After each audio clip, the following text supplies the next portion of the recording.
अनीता और विजय एक ही कॉलेज में पढ़ते थे। दोनों के एक कॉमन फ्रेंड ने उनकी मुलाकात करवाई थी। पूरा ग्रुप साथ में घूमते फिरते खाते पीते रहते थे। पर अनीता और विजय की नज़दीकियां बनने लगी। देखते ही देखते उनको एक दूसरे से प्यार हो गया। अब वह दोनों अकेले वक्त बिताने लगे। बाग में घूमना, साथ में मूवी देखने जाना, साथ में पढ़ना, वह हर चीज़ एक साथ ही करते थे। देखते ही देखते कॉलेज खत्म हो गया और उनका मिलना भी कम हो गया। एक बार अनीता और विजय दोनों एक समुद्र के किनारे बैठे थे। अनीता ने विजय से कहा, अब तो हमारी कॉलेज भी खत्म हो गई है, अब हम एक दूसरे के साथ वक्त कैसे बिताएंगे, और अब जल्द ही मेरे घर वाले मेरी शादी करवा देंगे। विजय ने उसका हाथ पकड़ते हुए कहा कि अनीता तुम चिंता मत करो, मैंने एक दो कंपनी में अप्लाई कर दिया है, बस कुछ ही दिनों में अच्छी नौकरी पर लग जाऊंगा, फिर हम अपने अपने घर में बता देंगे। 2 हफ्ते बाद ही विजय को अच्छी कंपनी में नौकरी मिल गई। जैसे कि उन्होंने तय किया था, उन्होंने अपने अपने घर पे बता दिया। विजय की मां तो मान गई, पर उसके पिताजी नहीं मान रहे थे, और यहाँ अनीता के घर वालों ने तो साफ साफ इनकार ही कर दिया था। वह दोनों बहुत परेशान होने लगे कि अब क्या होगा, कैसे वह अपने घर वालों को मनाएंगे। बहुत दिन हो गए, दोनों का एक दूसरे से बात करना भी कम हो गया था, क्योंकि अनीता के घर वालों ने उसका फ़ोन ले लिया था और उसके लिए रिश्ता ढूंढ रहे थे। वह कभी कभी अपनी सहेली के घर जाती, तभी विजय को फ़ोन कर पाती थी और बस हमेशा यही कहती कि विजय तुम जल्दी ही कुछ करो, वरना मेरी शादी हो जाएगी, मैं तुमसे बहुत प्यार करती हूँ, तुम्हारे बिना नहीं रह पाऊंगी। विनय भी उससे हमेशा आश्वासन देता था, पर उससे भी नहीं समझ रहा था कि वह क्या करे, कैसे अपने घर वालों को मनाए। यही सोचते सोचते वक्त बीतते जा रहा था। दोनों बहुत परेशान रहने लगे। विजय घर पे न कुछ खाता था न ही बात करता था, बस पूरा दिन शांत शांत रहता था। ये देखकर उसकी मां से रहा नहीं गया और उसने अपने पति को समझाया कि मुझे मेरे बेटे की खुशी से बढ़कर कुछ नहीं है, और अब अगर उसकी शादी होगी तो अनीता से ही होगी, आप कल ही उसके घर जाके उसके माँ बाप से बात करो। अगले ही दिन विजय के पापा अनीता के घर गए और अनीता के माँ बाप से बात की और उन्हें समझाया कि हमारे बच्चों की खुशी में ही हमारी खुशी होगी। मेरा बेटा एक अच्छी कंपनी में काम करता है और उसकी तनख्वाह भी अच्छी है, वह आपकी बेटी को खुश रखेगा। विजय के पिताजी की बात सुनकर अनीता के माँ बाप मान गए और शादी के लिए राजी हो गए।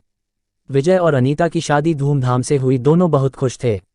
वह अपने हनीमून के लिए शिमला गए। हनीमून से लौटते ही विजय अपने काम पे लग गया। दोनों की जिंदगी हंसी खुशी बीत रही थी।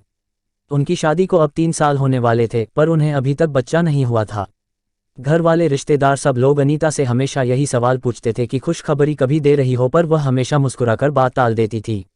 विजय और अनीता भी बच्चा चाहते थे, पर उन्हें हो नहीं रहा था। बहुत डॉक्टरों को दिखाया, सब टेस्ट भी करवाए, लेकिन कुछ फायदा नहीं हुआ। अनीता की सास उससे बाबा के पास भी ले गई, पर वहां से भी सिर्फ निराशा ही हाथ आई।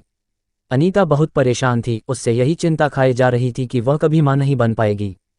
4 साल बीत गए, पर उन्हें अभी तक बच्चा नहीं हुआ।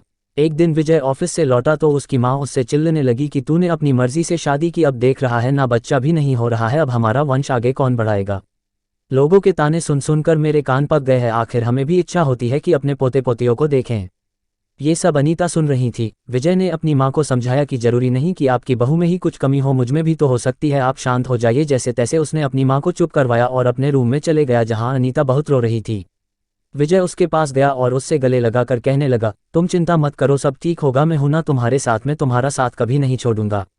और माँ की बात का बुरा मत मानो, वो ऐसे ही कहती है, गुस्से में जाने दो, खाना लगा दो, हम साथ में खाते हैं। अनीता थोड़ा शांत हुई और खाना लेकर आई। दोनों ने साथ में खाना खाया और सोने लगे। पूरी रात अनीता यही सोचती रही कि कैसी औरत हूँ मैं, जो अपने पति को बच्चा भी नहीं दे पा रही, अपना वंश को आगे नहीं बढ़ा पा रही, कितनी बदनसीब हूँ मैं। वह पूरी रात नहीं सोई और बस रोए जा रही थी। सुबह हुई, सब अपने अपने काम में लग गए। विजय भी ऑफिस के लिए निकल गया, अनीता भी अपना काम करने लगी, पर उसके दिमाग में वही रात वाली बात चल रही थी। पूरा दिन यही सोचती रही। रात को जब विजय घर आया तो अनीता ने उससे खाना दिया और वह दोनों अपने कमरे में सोने की तैयारी कर रहे थे कि तब अचानक अनीता ने विजय से कहा कि क्यों ना हम एक बच्चा गोद ले अब हमें तो बच्चा नहीं हो रहा, क्यों ना हम किसी बच्चे को गोद ले और उससे माँ बाप का सुख दे और हमें भी बच्चे का सुख मिल जाएगा। विजय ये बात सुनकर बहुत खुश हुआ। वह दोनों दूसरे ही दिन एक अनाथ आश्रम गए और वहां पूरी बात बताई। अनाथ आश्रम वालों ने कहा कि आप एक फॉर्म भर दीजिए, जैसे ही सब जांच पड़ताल हो जाएगी आपको फ़ोन आ जाएगा। उन्होंने फॉर्म भरा और एक आशा के साथ घर लौटे कि शायद अब उनकी परेशानी दूर हो जाएगी। 5 महीने हो गए, उनको कॉल नहीं आया। विजय जब भी वहां जाता वह लोग उससे एक ही जवाब देते कि कॉल आ जाएगा, पर इंतजार की घड़ी बढ़ती जा रही थी। अब अनीता हिम्मत हार चुकी थी, वो पूरी तरह से टूट चुकी थी। विजय भी आखिर कितना उसको समझा पाता, दोनों थक चुके थे। उन्हें अभी कोई उम्मीद ही नहीं रही थी कि वह कभी माँ बाप बन पाएंगे। पर विजय ने अनीता का साथ और कोशिश करना नहीं छोड़ा। वह हर 2 दिन में आश्रम जाता था। इंतजार करते करते 9 महीने हो गए थे और एक दिन अचानक विजय को कॉल आता है कि आप आश्रम में आ जाए, आपके लिए एक खुशखबर है। उसने तुरंत अनीता को फ़ोन करके आश्रम आने के लिए कहा। दोनों वहां पहुंचे तो उन्हें पता चला कि उनको एक बेटी गोद दी जा रही है जो कि सिर्फ 4 महीने की है। विजय और अनीता की खुशी का ठिकाना नहीं रहा। विजय तो खुशी के मारे वहीं नाचने लगा। वह दोनों उस बच्ची को लेकर घर आए। विजय की मां ने उनका पूजा की थाली से स्वागत किया। उन्होंने उसका नाम किरण रखा।